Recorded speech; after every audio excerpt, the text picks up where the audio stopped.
Hello guys, welcome back to my channel, HTV. Ayan, magluluto ako ngayon ng saluyot soup. Ayan ang kunting pangpalasa lang na yung breast chicken.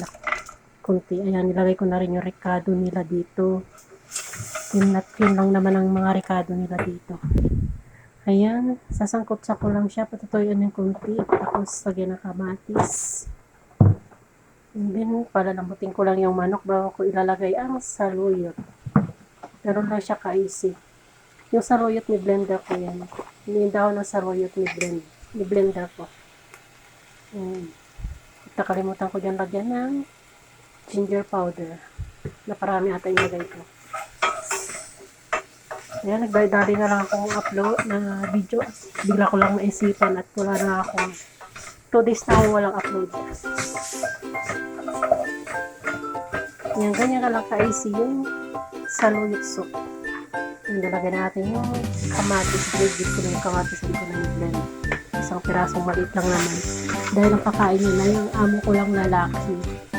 Hindi siya kumakain ng kanin 2 buwan na. Puro siya vegetable soup. Kaya ayan. Lagyan lang natin siya ng tubig. And then, papakuluan hanggang sa maluto bago ilalagay ko yan yung saluyot. Marami yan kasi na-plastic ko tapos nilalagay ko sa freezer para pag nagluto ako yan, isang lutuan siya. Pero hinati ko yan kasi marami. Yan nga guys. Patutuyan ko lang siya ng konti.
So, ayan nga guys, luto na ang ating, ang tawag niya dito ay molokhia.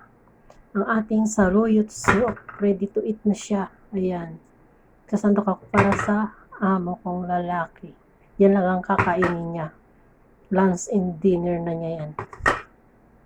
So, thank you for watching. Please subscribe my channel, Herbs TV. Bye-bye!